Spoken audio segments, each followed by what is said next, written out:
We have reached the divisional round of the NFL playoffs in today's Jake Asman Football Show. We're previewing each matchup and making our picks. Cole Thompson joins. Ladies and gentlemen, it all starts right now. Oh, yeah.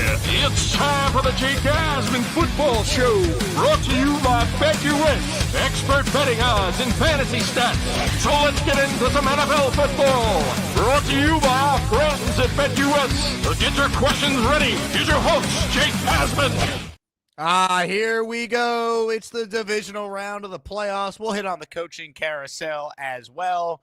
But man, is it a good time to make a BetUS account and start betting on all the games all weekend long, plus a national championship game in college football on Monday. If you sign up right now with BetUS, you will take full advantage of their 150% sign-up bonus plus 125% bonus with your second and third deposits. Bet on any of the games you hear us discussing with BetUS. Let's say hello right now on a Football Friday to our pal Cole Thompson. Hello, Cole. You didn't say the right thing. What kind of Friday is it? It's a Football Friday. No, it's not. It's a Hawaiian Friday. I don't acknowledge your Hawaiian. I don't acknowledge this. You acknowledge it. We all acknowledge it. It's a bit at this point. We always wear it. How dare you refute this? When are we going to get you wearing the Hawaiian shirt? That's what we got to know. I wore it like one time, but I always forget. I know you do. You got Football Friday. There's no such thing as Hawaiian Friday. There's always a Hawaiian Friday. That's what we do. That's how we do the Jake Asman Football Show. That's how we do the Jake Asman Show. We always do Hawaiian Friday. We kill it with Hawaiian Friday. I've never been to Hawaii. Have you? No, I've never been to Hawaii ever. Fraud. Oh, fraud. Yep, because I just rock the Hawaiian shirts. I look amazing in them. Such a fraud. Anyway, you're a fraud. A lot to talk about, Cole. We will preview the divisional round of the playoffs. We're going to go game by game. And as we did for the wild card round, we're going to pick every game. We each went 3-3 last week, so I couldn't get any ground on you, but 3-3 is better than having a losing week. So if you took our picks, we went 500. Cole and I both still do have winning records overall on the season. But we'll talk about the coaching carousel of the jobs that are now open, right? Because think about it. Last time you and I talked, Mike McCarthy was the Cowboys coach and he was staying. Now he's available, and the Cowboys need a coach. Mike Vrabel has officially been hired in New England. So where things stand with the coaching carousel, Jaguars, Jets, Bears, Cowboys, Raiders, and Saints have open head coach positions. Your thoughts on where we're at with these jobs? All right, so let's start off with the Jacksonville Jaguars. From everyone that I've spoken to, Liam Cohen feels like the leading candidate, the offense coordinator from the Tampa Bay Buccaneers. He blew away Shad Khan in the meetings. They think that he's a young, up-and-coming, innovative mind that has done wonders working with quarterback play and sufficient quarterback play and different styles of quarterback, whether it was Matthew Stafford out in Los Angeles, whether it was Devin Leary when he was at Kentucky, Will Levis when he was at Kentucky. Baker Mayfield didn't miss a beat this past season. They have an emphasis on the run game, and the pieces are there for them to at least be a stable offense in 2025.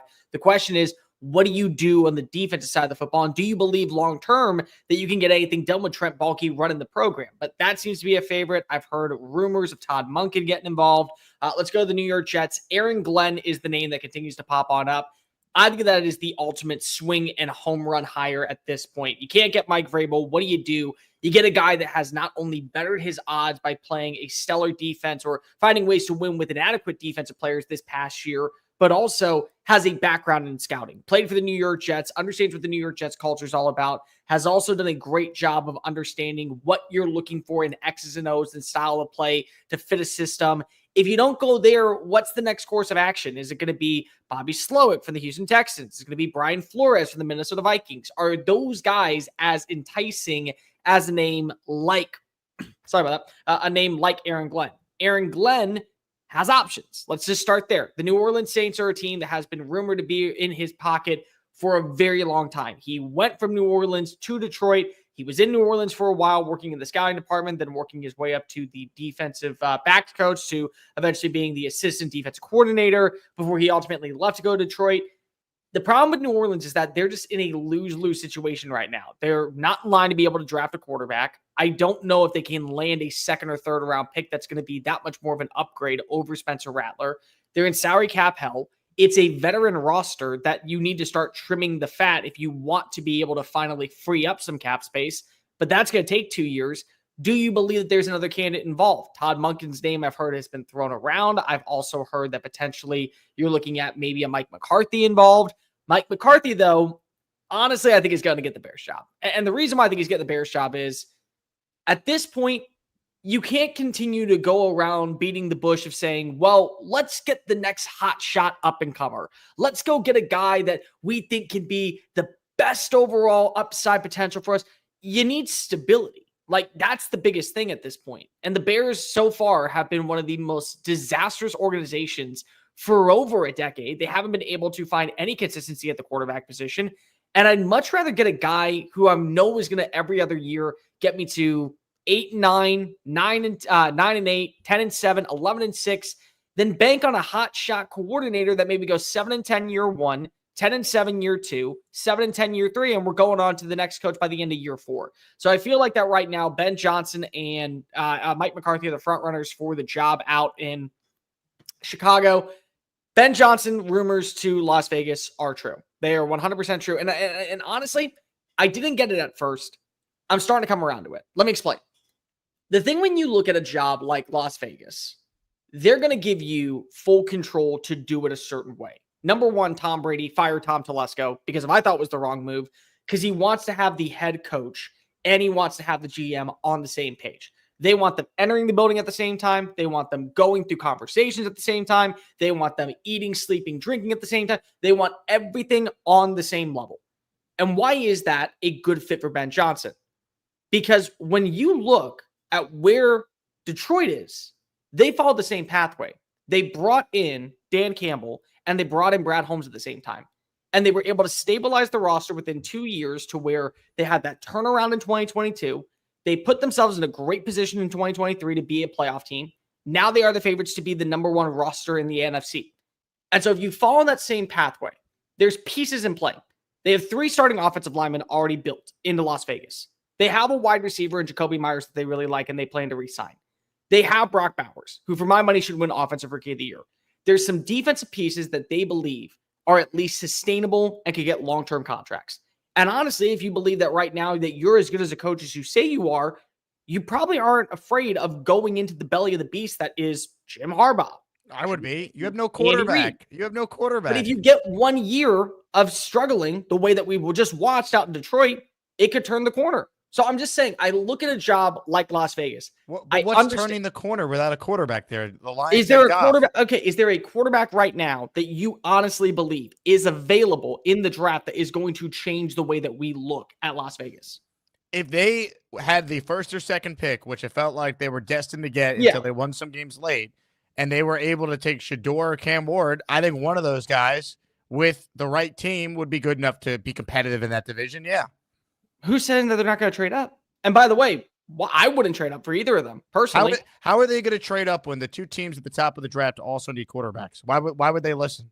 Why would they listen? Okay, well then you just trade for another quarterback. But honestly, it doesn't really matter because But who's the quarterback? Like, that's why I think Ben Johnson, if he has both jobs open, right? Bears or the job in Vegas, I think he's nuts if he doesn't take the Bear job. I think he's nuts to take the Bear job right now, personally. I don't trust the McCaskey family. They're the disaster behind the scenes. And I'm not saying that the Raiders job is much better, but also neither is the Jaguars job when it comes to the ownership. Because Shad Khan doesn't realize at this point, hey, nobody wants to work with my GM, but I'm going to hold out hope for my GM. That's just kind of it for my opinion. So I'm not taking the Bears job. I'm not taking the Jaguars job if I don't want it. And if I get to work with Tom Brady and I get to start off and I get to have a say in the GM and build this roster in my image in a few ways, I'm sorry. I think that's a much better standpoint. How long do you think that we're going to see Andy Reid still coaching out in the AFC West? I don't know if it matters. They have Patrick Mahomes. Okay, eventually you're going to see regression, just like you saw in New England at one point. They took a step years. back. It was they took a step years. back. They didn't win the Super Bowl every single year. I'm sorry. But they won the division every year. So I still see a scenario where Ben Johnson thinks that right now Las Vegas is a more enticing job, because I look at also where you're at in the NFC North. You're going up against your former boss and Dan Campbell. You're going up against Kevin O'Connell throughout the regular season is phenomenal. Then he turns into Joel Embiid in the playoffs. You got Matt LaFleur. You got quarterback in Jordan Love. You still believe that J.J. McCarthy could be something. I don't know if you want to work at Caleb Williams. Yeah, I but don't hold know on if a the offense second. fits Hold with on you. a And then you second. also have in Jared Goff. Hold on a second. Okay, let's go. The Lions are likely losing Aaron Glenn, and if Ben Johnson takes the Bears job, and Ben Johnson. So that's a big blow for them. Plus, like Jared Goff is good. We don't know what he is necessarily without Ben Johnson. Okay. Also, Jordan Love is fine. He took a step back this year. He was not what they thought. You can't tell me that Caleb Williams can't be just as good, if not better, with the right coaching than just as good, if not better, than Jordan Love. And like I just feel like the Bear job is a way better situation than going into the belly of the AFC West with Mahomes, Herbert, Bo Nix, and the coaches that are already in that division with those 3 quarterbacks I mentioned. But I would not take either job if possible. But unfortunately, I also wouldn't take the Jaguars job. So what do I think is the best? The one that I get full say over. I don't get full say. I guess I'd rather go. To I don't get full say with Ryan Poles still there. I don't get full say with Trent Baalke still there. I get full say underneath the ownership of what you have right now out in Las Vegas, and I get to have a say with the GM. And I get to be on the same page. So to me, that's kind of it. Like that's the deciding factor. To me, that's where I think that's maybe he where stays another year. Maybe he just is like, I'll go and be an OC again for one more year. I think he's risking that because, Bobby Slowick was a hot name a year ago. Now he has 1 interview request. So, there's risk involved in that. But I just, if it's between the Bear job or the Raider job for Ben Johnson, I think he is nuts if he picks the Raider job. Well, let's talk about the last job that we haven't gotten to yet, and it's Cowboys. There's 2 names that I continue to hear. The Coach Deion Prime. stuff. The Deion stuff is real.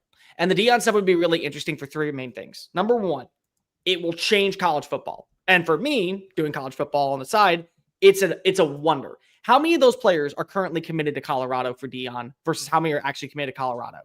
There is a ruling in college football that says when your coach leaves, at any point, you're allowed to enter the transfer portal on a 14-day period. So Colorado's roster is filled with players that would work in the Big Ten, in the SEC, in the ACC, in schools like Arizona State. I look at that and I say, how riddled will that roster be overnight? And if that happens, that's phenomenal. That is amazing for college football. But also, Deion does have a plan in motion. Number 1, who was his favorite defensive back coach in the history of the NFL? Mike Zimmer. Mike Zimmer's already down in Dallas. He's still the defense coordinator and under contract. He has an offensive coordinator currently in Boulder with him that at least you could say has had experience working in the NFL. So he's really going to take the entire Colorado staff, you believe? It's Pat Shurmur. No, it's Pat. I know it's Pat Shurmur's, but I'm saying he's going to take Shurmur with him to the Cowboys and leave Zimmer in place. That's what you think would happen? That's what I think would happen if it's Deion. That would be my prediction. Number 2 is that he would be able to sell, I think, players in his vision because of, as stated, he already knows what the Cowboy culture is like. The third thing is that with a guy like Deion will be able to sell in a marketing standpoint. And for my money, Jerry at this tenure, if he doesn't win a Super Bowl, at least go out as not only the richest quarterback, the richest owner in the NFL, but the most talked about owner in the NFL in every single spectacle. Hiring Deion would be that move. The other move is Kellen Moore. And the reason why it's Kellen Moore is because Kellen Moore was supposed to be the runner-up for the job when Jason Garrett got fired. They went to Mike McCarthy. They said, Kellen Moore's not going to be our guy. He goes out 4 years later. We're going back to this conversation. I'll tell you what I personally would do. I'll tell you personally what I would do if I was Jerry Jones. I would make a phone call to Pittsburgh and I would trade for Mike Tomlin. That would be what I would do. I would get Mike Tomlin down there. Tomlin would be able to handle all the things about stabilizing a roster, putting down a finality about what works and what doesn't. He'd finally get himself a quarterback in Dak Prescott, regardless of if Dak Prescott is a top 12 quarterback, top 15 quarterback. It would be the best quarterback he's worked with since 2017, Ben Roethlisberger. Far and away be the best quarterback that we've seen. He won't speak to the media.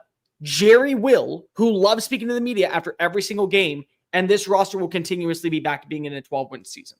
That would be what I would do. Hit the like button if you just tuning in. Comments, questions, super chats will, in fact, cut the line. We're talking with Cole Thompson, his weekly spot on the Jake Asman Football Show. We hit on the latest with the coaching carousel. Now it's time to preview NFL Divisional Round weekend. Before we get to the games, this is my favorite weekend of the year as an NFL fan, Cole. I know people love Championship Sunday. I know people love the Super Bowl, but the Super Bowl, you bring in a lot of people that probably don't like football or maybe just watching their first NFL game all year at a Super Bowl party. if you're a football fan, this to me is the last pure great football weekend from the standpoint of the quality of teams all playing. The teams with the bye are in action, and you got games Saturday, games Sunday to a pop. Like, this to me is my favorite weekend. Your thoughts? This is the best weekend of the NFL season in terms of the playoffs, because not only are you getting quality games, you're getting games from players from teams that have earned their way into this. I'm starting to not be a fan of the 7th seed just getting on it. At this point, we have 10 games, 10 losses. I mean, it's just for ratings purposes. Nobody has ever seen a 7 seed work their way back in. And also think about this for a moment, Jake. It would add more, I think, volume to the end of the regular season with this game, because Cincinnati would be pulling their way through. But Denver, the way that they fell apart at the end, they collapsed because they were the 6th seed, and then they lose, and they're a game away against Los Angeles. They get knocked out. Washington and Los Angeles and Green Bay all have something to play for because if they want to guarantee their spot in the play, it adds more value. But this weekend, everyone has played. Everyone has earned the way for them to be able to punch their ticket into the next round.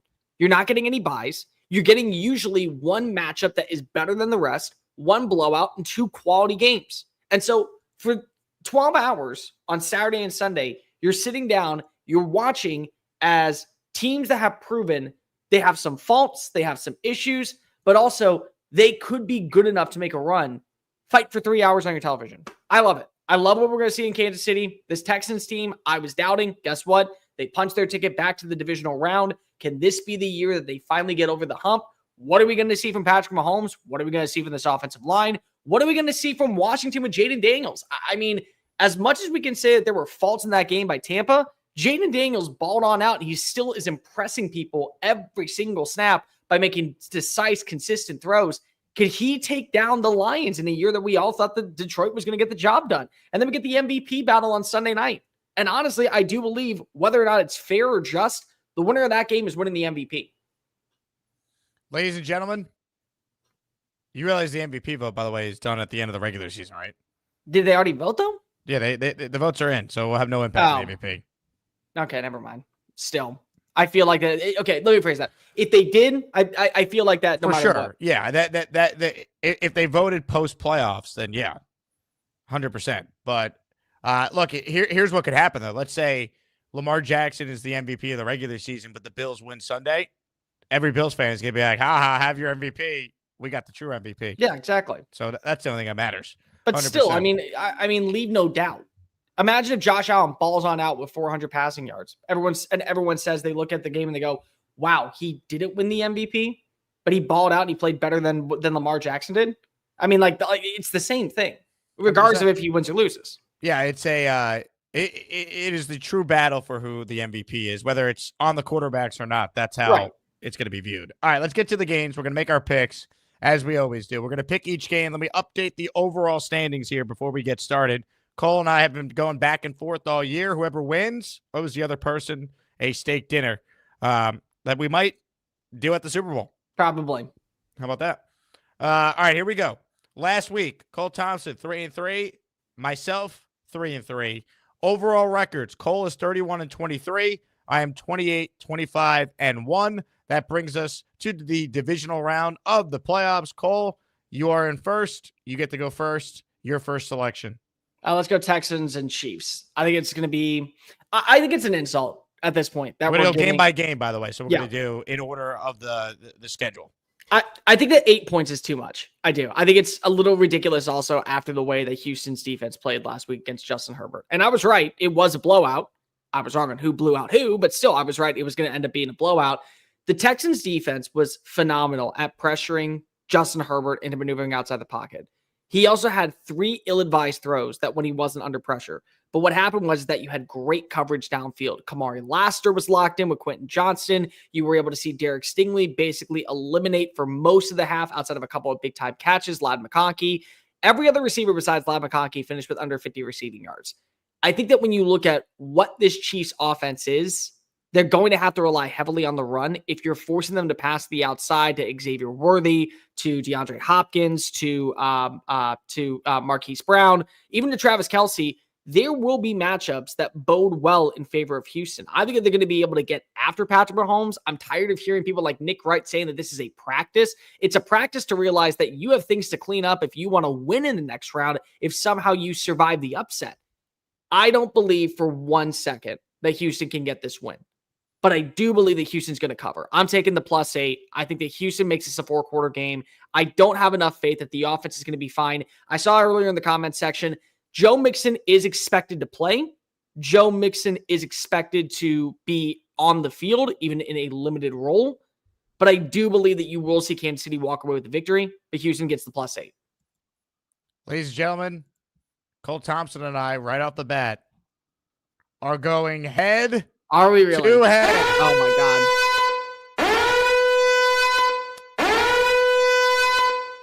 I like Kansas City here. I do.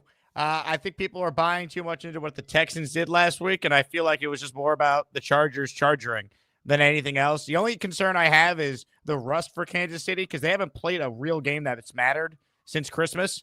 Like, if you think about it, they've rested all their guys. They've had everything clinched. So that's the only thing that concerns me. All that said, though, Cole, I just like Kansas City here. I do. I think they're the better team. I think they're going to find a way to get it done. Maybe it's close for a half and they pull away. I just don't love the matchup from a Texans standpoint. Okay. I mean, listen, last week I was the doubter and I had to eat crow. I had to do it. So maybe this is the week that you have to. This will be one of the ones that will decide probably who walks away with a win. Could decide a lot, no doubt. Yeah, this one's good. I think this one is going to. Ladies and gentlemen, game number 2, shall we? Game number 2, Saturday night on Fox, Washington at Detroit. The Washington Commanders are 9.5-point underdogs against the number 1 seed in the NFC, the Detroit Lions. Cole, your selection. I think it's really impressive the way that Jaden Daniels has played. I want to get that out. He has overexceeded my expectations tenfold. He has been, for my money, one of the more overall dynamic playmakers, especially with the limited receiving core that he has. There were so many faults this season from this team. And the fact they were able to stabilize their roster, the fact that they were able to put themselves in a great position to get 12 wins is, for my money, a huge sign in the right direction. And I'll tell you what, this is going to be the worst team that we see from Washington for a while. Washington likes to spend money. I don't think that Cliff Kingsbury is leaving anytime soon. I think that you're in a really good spot when it comes to Terry McLaurin. I think that you're in a really good spot when it comes to your defensive formation. I think that you have some players that are locked in long-term. But I'm not doubting Detroit. I'm not. They have been playing their ass off the entire year with the expectations of not only hosting the NFC Championship game, but winning in front of their fans en route to go into New Orleans. I just look at this 9.5-point spread. I'm cool with it. I think Detroit comes out swinging. They're getting back a healthy David Montgomery. They're going to have Jahmyr Gibbs. I think they're going to see a big-time explosive play going off from Jameson Williams. I was not impressed at all with Marshawn Lattimore in coverage against Mike Evans. I think that there's a playmaker in Amon-Ra St. Brown. I also love what you got in Sam Laporta. I don't think they have a playmaker that can slow him down. This is going to be a 10-point win. It's going to be a double-digit win. I got Detroit at -9.5. Cole? Are we doing another head-to-head? Guess what? Sound the alarm. Yes!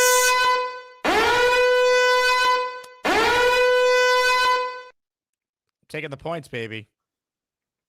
Taking You're the so points. wrong. You're so wrong. We're gonna get a competitive game. Oh, we good. Jake, come on. Jake. You really see a blowout here. I see a blowout here. I see I a see a blowout competitive game. Jaden Daniels is not your typical rookie. Competitive football game. Okay, we said the same thing about CJ Stroud last year, and then what happened when he played against a stellar team? I think this Commanders team is better than that Texans team from last year. Okay, fair enough. Fair enough. I will give you this. Here's what I will say.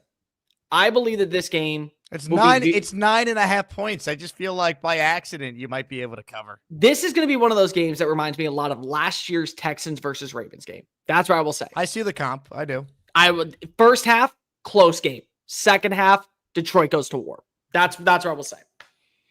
I don't have a great feel for this one. I just see 9.5, and it feels like it's too many points. That's my feeling.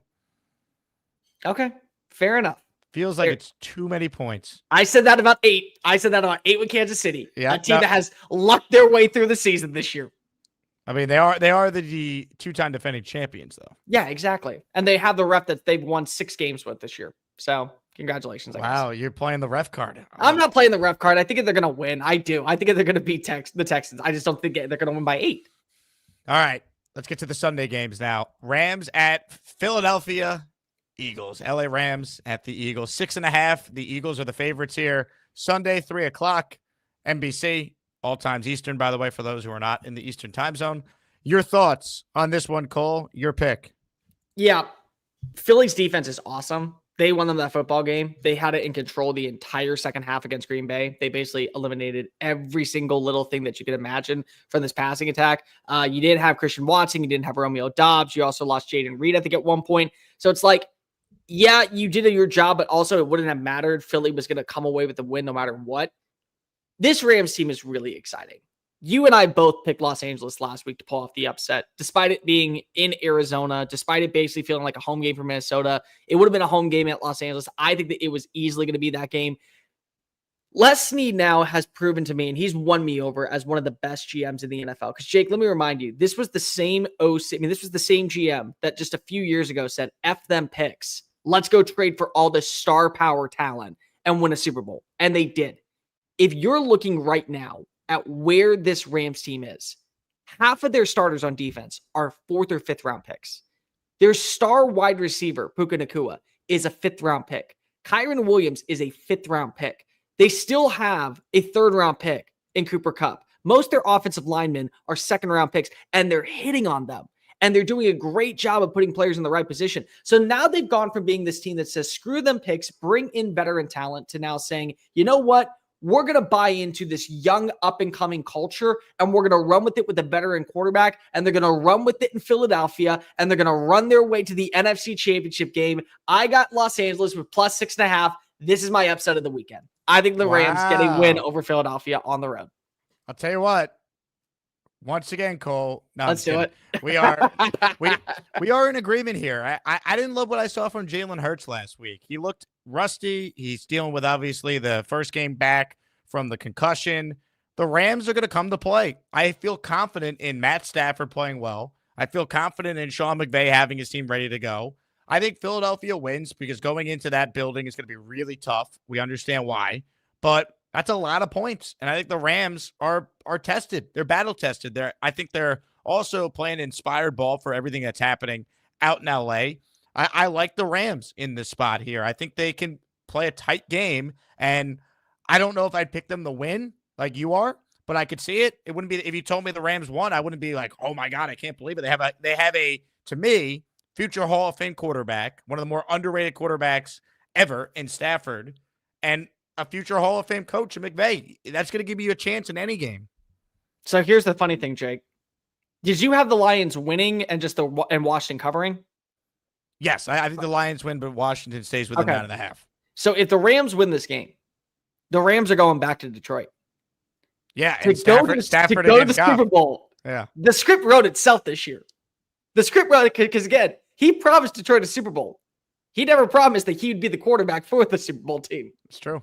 So he could be on the opposing side, sending them to the Super Bowl. The script writers worked their asses off in the last several weeks. They're making this happen. They're 100% making it happen. The upset's coming. All right, maybe the game of the season, potentially, the final game of the divisional round that we're going to pick. Baltimore at Buffalo. Line right now is 1. It would not surprise me if by the time we get to kickoff on Sunday, you go over to BetUS, and this is an even money game. Yeah. Your thoughts on this one, Cole, for all the marbles, Ravens at the Bills. This will be the game of the year. I think this will be better than the Super Bowl, personally. I really do. I love what I've seen from this defense from Baltimore. Since week 11, this is the best defense in the NFL. Kyle Hamilton is a human chess piece that is just literally flying all over the football field with ease. On top of that, they have the best rushing attack headlined by Lamar Jackson and by Derrick Henry. Henry last week went off. Lamar went off. Lamar is doing everything possible to reel his team to a victory. He is tired of listening to people say he is not as good as a quarterback as Patrick Mahomes, as Josh Allen, as Joe Burrow. The defense, I think, is going to allow one big play, and if it comes at the wrong time, it's going to come back to bite them in the ass. I'm not doubting Josh Allen. I picked Josh Allen to win the MVP at the start of the year. I think that Josh Allen has proven time and time again that this team is above average because of he is elite at everything that he does. I think that you're going to see a breakout game from Khalil Shakir. I think that you're going to see a fantastic performance at home by James Cook. I think that you're going to see the defense really step on up and put pressure on Lamar, take away part of his rushing attack. I think Buffalo at -1. Just give me them straight up. I think they win this football game by at least 3. Cole, we are aligned. I like the Bills here. I don't trust Lamar. I got to see it. I'm fading against Lamar. Josh Allen, he's played better in the playoffs by a wide margin than Lamar Jackson has. Now, Lamar was awesome last week, but he was awesome against the Texans in the divisional round a year ago. I need to see it when he's facing elite competition. All the pressure is on the Ravens in this game. Yeah, Buffalo obviously has to get it done as well, but I just feel like there's way more about Lamar and his playoff history than Allen. Allen, I don't think, is the reason why Buffalo hasn't been to a Super Bowl. I think they've run into Kansas City.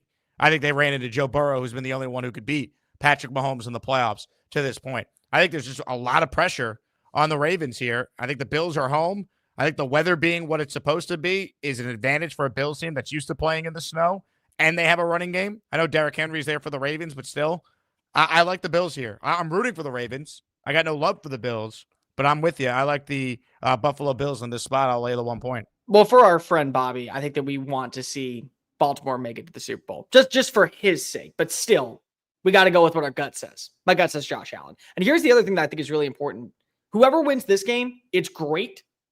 But I truly believe that in the history of sports, you have to beat your conqueror, the one team that finds a way to shove it up your ass nonstop and puts you in a blender of concern if you want to get over the hump. You have to. That's where you got to go beat Kansas City. If you can't beat Kansas City, it doesn't matter to begin with. Should be the game of the year. I'm with you. All right. We're not picking this, but I do want your thoughts as the college football guy. Give us a quick take on the national title game. Who you got? I think that this is, again, a really good Notre Dame defense. We probably haven't been giving it enough credit where credit's due. They've lost a ton of talent throughout the year, whether it was Benjamin Morrison, Riley Mills at the start of the playoffs. They lost their starting left tackle, Charles Sagasaw, at the very beginning of the season. Didn't even play week 1 against Texas A&M. They have been a really well-oiled team. And by the way, Marcus Freeman, I don't know why you're considering going to the NFL. You have it made at Notre Dame. That is a top 10 job in America. And that is a job where if you end up winning and winning big consistently, you are never going to have to worry about stability. They will always be willing to pay you. You're going to turn this into an actual program of consistency. But this is the best team in college football when they're at their peak, Ohio State, 100%. When Ohio State doesn't shoot itself in the foot like they did in the third quarter against Texas, they win every single game in dominant fashion. They boat raced Oregon. They boat raced Tennessee. They boat raced every other opponent besides 2 teams, Oregon in the regular season. Then you also got to throw in Michigan. And the Michigan game, that game plan was in the third quarter of the Texas matchup.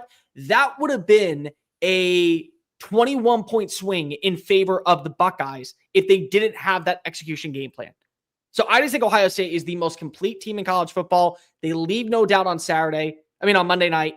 They win the national championship in Atlanta. I think they win by double digits. I think Ohio State, clear as day, is proving that they are the best team in college football. It's pretty amazing that they lost to Michigan and then they just have blown out great teams in their path. Because they switched up their game plan.